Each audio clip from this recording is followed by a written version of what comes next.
Conversations from the Cave is a raw self-help podcast dedicated to discussing men's issues.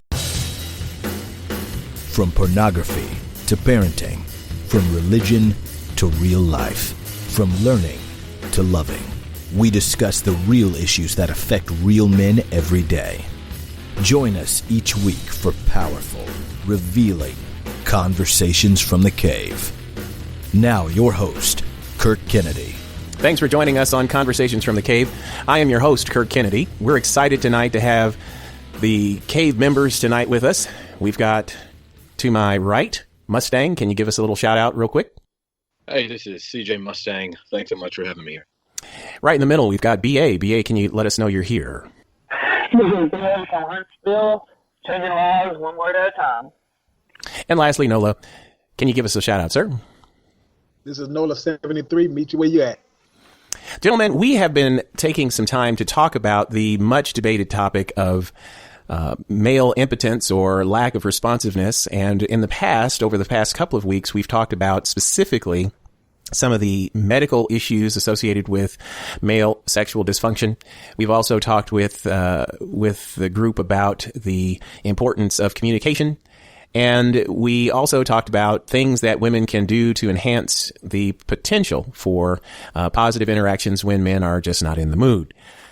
So in one of our discussions, we broached the topic of what can a woman do? And the Bible text, the bedroom is undefiled, came up, and we had a difference of opinion between Mustang and Nola. So that would have been an awfully long show. So we decided to make this show that topic. So tonight's topic is going to be kinky or not. Where does the Christian lie? So we're going to start off with Mustang, who's to my right. And can you share with us your opinion about the bedroom and, what's appropriate, what isn't? Yeah.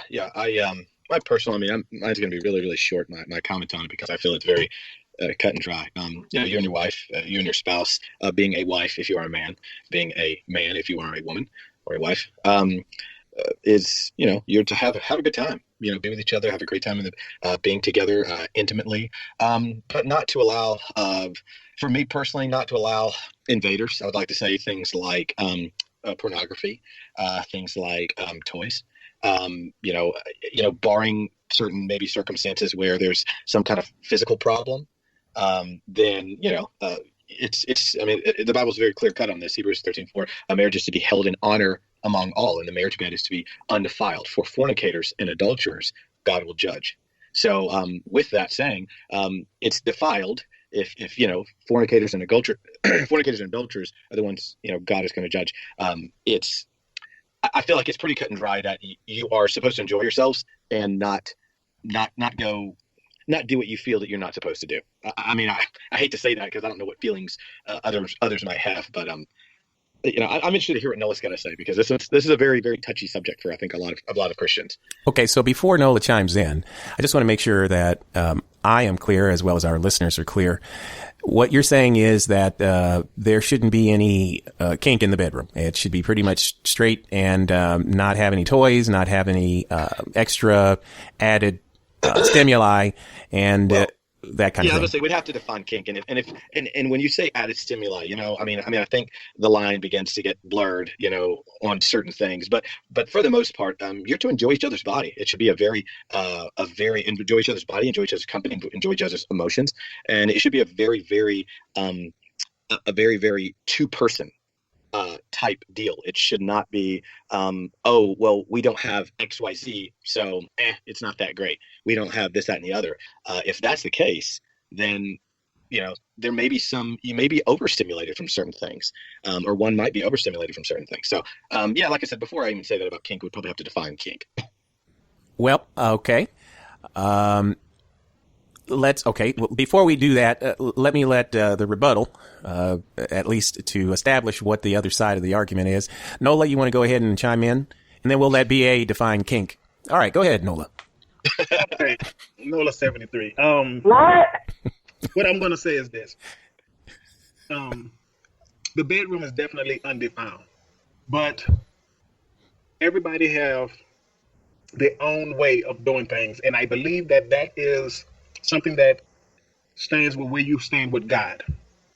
Okay. And if those that are not in God, it still believes, I would say you have to go about communicating with your spouse, your significant other, about what y'all choose to bring into the room and what y'all would allow and what y'all would accept.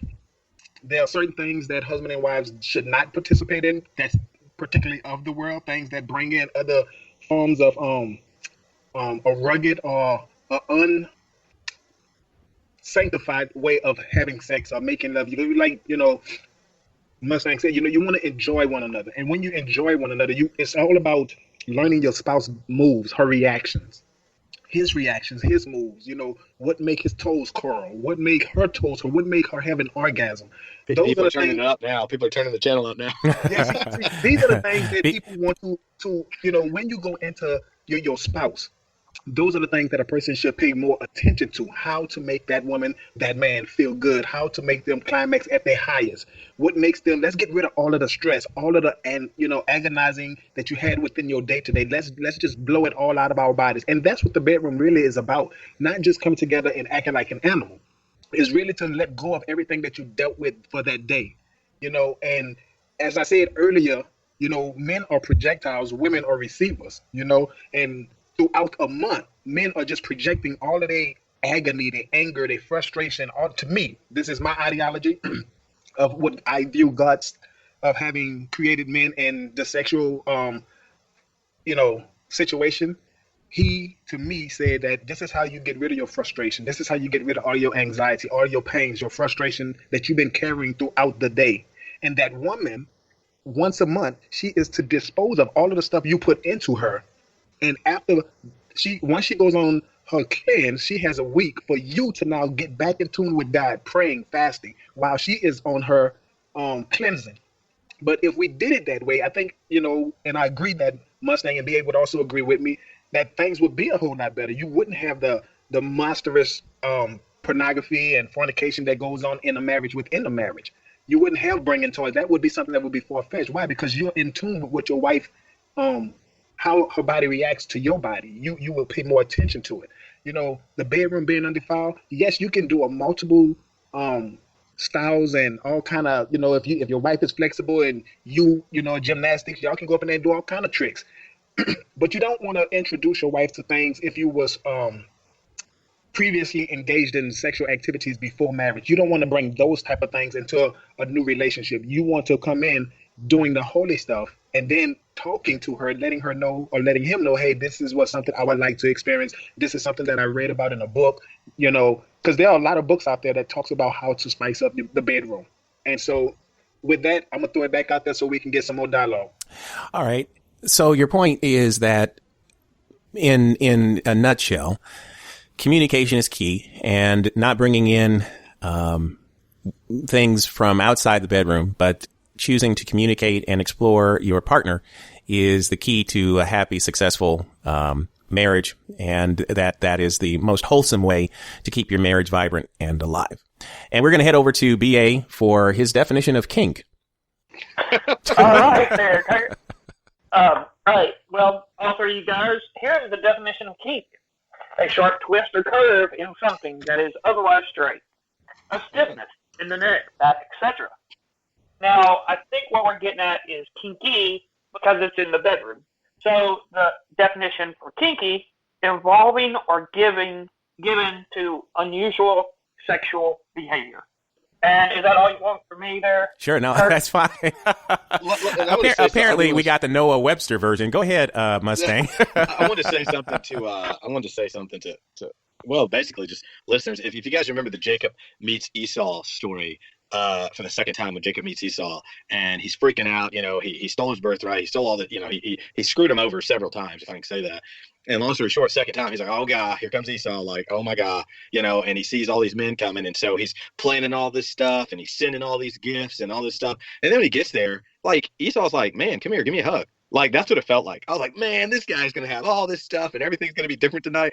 Dude, I feel like we're on the same page. I feel like, yeah, I feel like, man, if you can flex, if you can jump from the, the chandelier and hang and do backflips over the table and all that great stuff, do it. That is, that is your wife, that's your spouse. You guys have a blast. But when you begin bringing extraneous things into the marriage as almost a substitute for the pleasure that your wife would give you, or not even, I wouldn't even use the word an addition, but a perversion of the pleasure that you two have for each other, it begins to taint and to defile by the very definition, as he said, a kink is a twist or a turn. It begins to kink the sexual relationship, the straight arrow of a sexual relationship you and your wife have together. So what I'm hearing you say, Nola, is that, first of all, you believe that you got to be on the same page. You've got to discuss with your wife the kinds of things that are important to her, being mindful of the things that are most pleasurable to her. I heard from you, BA, that you that the definition of kink or kinky is that it is something that is unusual, or the types of practices are outlandish in some way. And then finally, I heard from you, Mustang, that you believe that you guys might be on the same page when it comes to, utilizing the physical attributes of your mate without bringing in things from outside the marriage. Now, I want to make sure, because you specified toys on the discussion. Now, by toys, I presume you mean sex toys, and those are those based on your understanding things that would not be included in that. Are all three of you guys in agreement that sex toys are out? Well, let me say this. This is Nola 73. When you introduce a sex toys, to me, it's taken away from your partner. It's basically saying your partner is not fulfilling the desires with the natural tools that God gave to that person. And so if you want to help and have a better relationship sexually, the bodies come together. That's when the two become one flesh, not when a toy is entered into another person that the two is one flesh. In order for the two to become one flesh, the two have to come together and consummate the situation. And when they consummate it, that's when he or she starts to pay attention to the body movements to get the best explosion ever. That's only when you're paying attention. You can't pay attention if you're using toys. You're not really willing to learn your partner's body. All right, cool.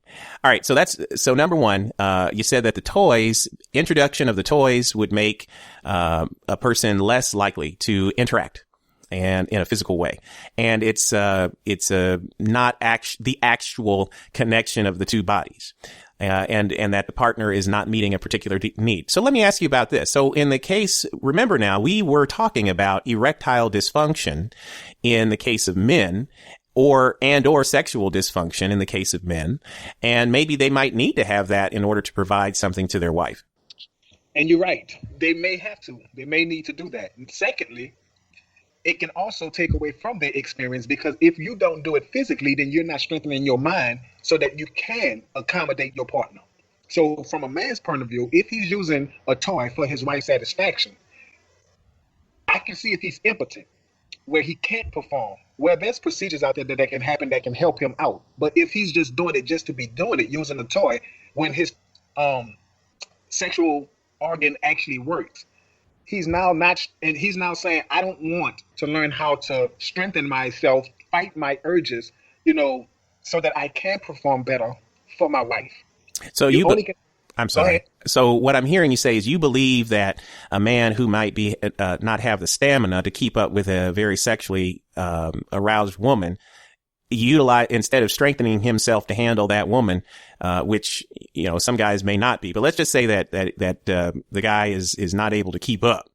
We've always talked about women not being able to keep up, but now we put the shoe on the other foot and said, hey, what if the guy's not able to keep up? So adding a toy so that she can be pleasured would not be something that you would advise. You'd say he just needs to strengthen and get stronger and go to the gym a couple more times and he'll be all right. Is that what I'm hearing? Or that's what you're hearing, and you're hearing that, but not in a nutshell. What I'm saying is that that person, let's say this, first of all, if we did it God's way, meaning we prayed and asked God to send us a spouse. As a man speaking, if a man prayed and asked God to send him a spouse, God is going to bring the woman to the man that's going to fit his sexual desires. 9 times out of 10, a man just go out and look for a wife without consulting God. So now you're getting in the bed with a woman that could be out of your league. Wait, hold on. Wait, hold on. Now, wait. Okay. Because this is what I've been urging. Okay, so wait. So you've crossed a couple of lines here, and I just want to make sure, because there's a lot of guys, even Christian guys, that I'm sure